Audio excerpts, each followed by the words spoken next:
So here we have our normal distribution exhibit, sometimes known as a gaulton board.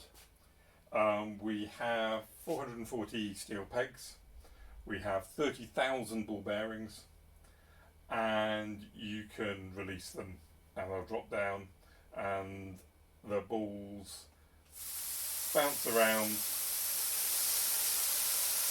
and fall towards the bottom.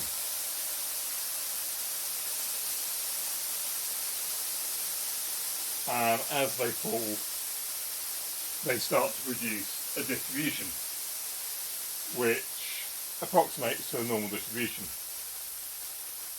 Now, what's slightly unusual about this exhibit is instead of just having one board here, we actually have a second one in front of it.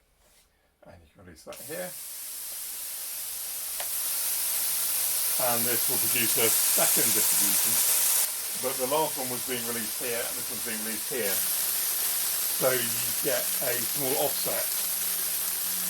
And the second distribution is slightly offset from the first.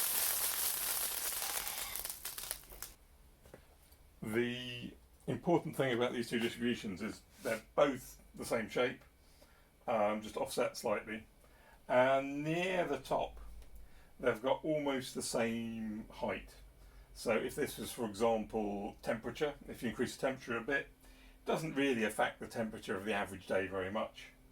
But if you come down here to the extreme events, you have a hugely different effect.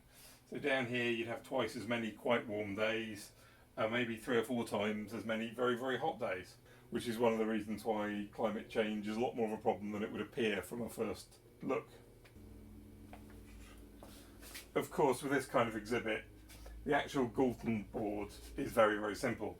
The difficult bit is getting the balls back up to the top. And this is our current solution. You wind the whole disc around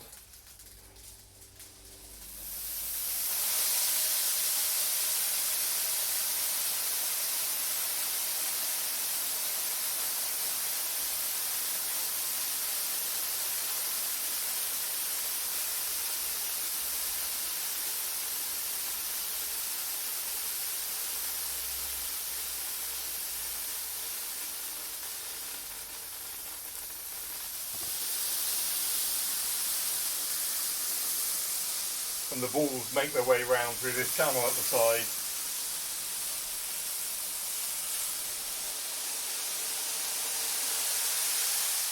Back up to the top section, which you then lift back up to the top.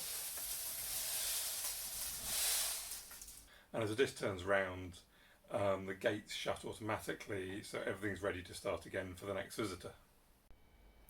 Another feature of this exhibit is that it's accessible on one side, and all of the same functionality is available on the other side too.